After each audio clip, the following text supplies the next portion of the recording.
paz do Senhor, meus amados irmãos, aqui é o Dr. Jorge. Estamos mais uma vez aqui no nosso canal Saúde Mental na Igreja. Espero que estejam gostando. E gostaria que vocês se inscrevessem no canal, acionassem o sininho para estar sendo notificados dos nossos vídeos e que dessem um like para que o YouTube entenda que esse vídeo é um vídeo importante e que possa chegar até aquelas pessoas que estão precisando. Meus irmãos, começamos a falar um pouco sobre os tratamentos do transtorno de ansiedade. Então já falei um pouco sobre as medicações, aqueles tratamentos naturais e sobre a necessidade de que a gente possa estar fortalecendo o nosso córtex pré-frontal e desativando a nossa amígdala cerebral. E podemos fazer isso sem a ajuda de medicações. Como eu falei, nos casos leves e moderados, os medicamentos não são importantes, não são necessários. Eles vão ser muito importantes para aquelas pessoas com ansiedade grave, com muitos sintomas, aqueles pacientes muito crônicos. Agora, se você está usando medicação, não pare. Não pare sem conversar antes com o seu médico. Converse com ele para ver a possibilidade de estar fazendo alguma outra técnica, algum outro tipo de tratamento, para que você possa fortalecer então esse córtex pré-frontal. Bom, como eu vinha falando, os medicamentos, a gente usa duas classes basicamente para ansiedade, que são os benzodiazepínicos e os antidepressivos, principalmente os antidepressivos inibidores seletivos da recaptação de serotonina, que fazem com que fique mais serotonina nas nossas fendas sinápticas, que são ali as conexões entre os nossos neurônios. Bom, como eu falei, os benzodiazepínicos eles dão um alívio imediato, um alívio rápido. Funcionaria como uma dipirona. Eles atuam num curto prazo, eles têm a capacidade de dependência, de deixar a pessoa viciada, como falam popularmente. Muitos pacientes chegam tomando esses remédios e ainda falta muito entendimento para alguns médicos, porque a pessoa chega com ansiedade, eles prescrevem esse medicamento, e daí a pessoa começa tomando um por dia, quando ele está tomando 2, 3, 4, 5. Tem pacientes às vezes que chegam tomando 7, 8 vezes por dia comprimidos de diazepam, de alprazolam, de clonazepam, rivotril, frontal, lexotan, valium, que são esses medicamentos, que são aqueles chamados faixa preta.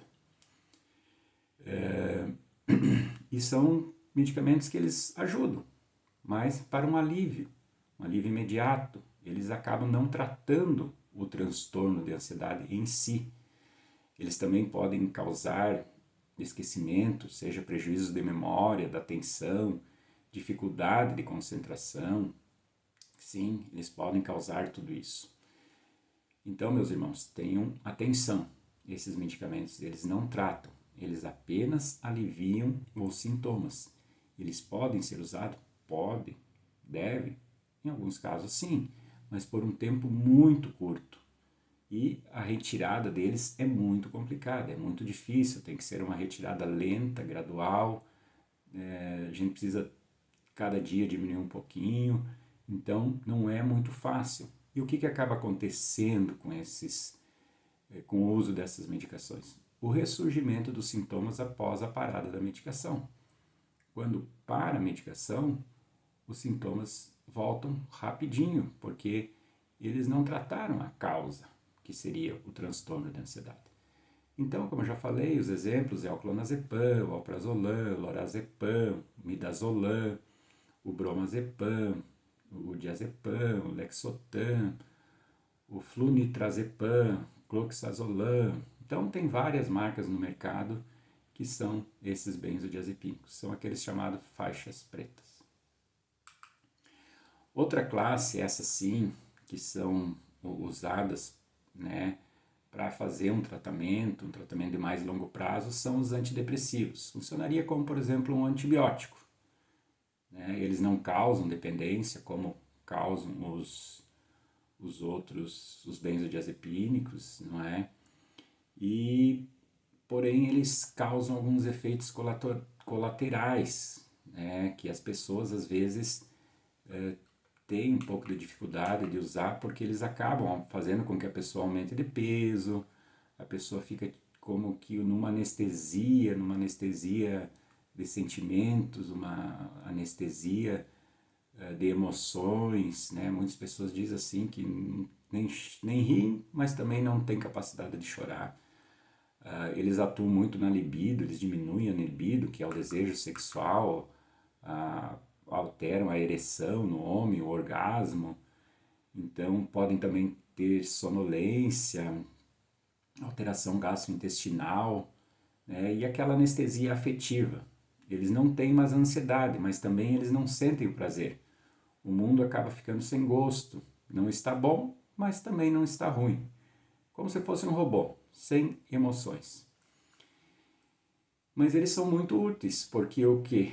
Porque a função deles, né, facilita a ativação dos neurônios de relaxamento. Eles ajudam no treino desses neurônios do córtex pré-frontal e da inativação dos hormônios, dos neurônios da amígdala cerebral. Esses efeitos, né, alguns efeitos, como por exemplo náusea, dor de cabeça, dor no estômago, tontura, às vezes até piora um pouquinho a ansiedade, são bem comuns no início do tratamento. Então, às vezes a pessoa toma medicação nos primeiros dias e começa a ter uma coisa ruim, uma ansiedade maior, e muitas pessoas acabam parando o tratamento por causa desses efeitos, mas são efeitos passageiros que duram em torno de 1 ou 2 semanas.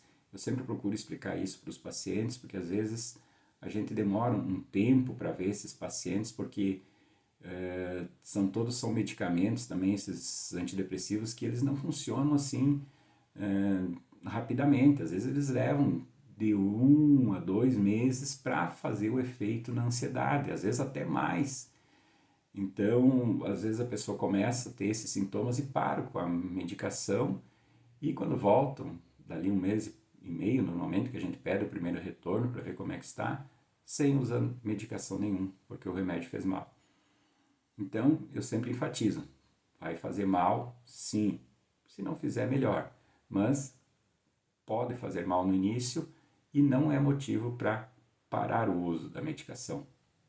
Mas sempre lembrando que as medicações a gente deixa para aqueles casos mais crônicos e com muitos sintomas, que normalmente é o que a gente acaba pegando no consultório, porque as pessoas às vezes que estão com a ansiedade mais leve, moderada, elas acabam não procurando o tratamento logo no início, que também é um erro, porque isso aí acaba cronificando e acaba deixando a pessoa em sofrimento durante muito tempo e sendo mais difícil o tratamento depois. Como exemplos, né, desses tipos de medicações, nós temos a sertralina, a paroxetina, a fluoxetina, fluvoxamina, o citalopram, o escitalopram. Esses são os inibidores seletivos. E daí também tem outros que a gente usa, que são os duais, que eles usam, agem na serotonina, na noradrenalina, que é a venlafaxina, duloxetina, desvenlafaxina. Tem os antidepressivos tricíclicos também, que são bastante sedativos, ajudam bastante para diminuir a ansiedade, que é a imipramina, clomipramina, amitriptilina. Enfim, temos vários tipos de medicações, temos um arsenal grande que podemos lançar mão, mas que nem sempre são necessários, meus irmãos. Espero que tenha ajudado, que tenha sido útil esse entendimento, esse conhecimento para vocês. Que Deus possa estar abençoando a todos. Até mais.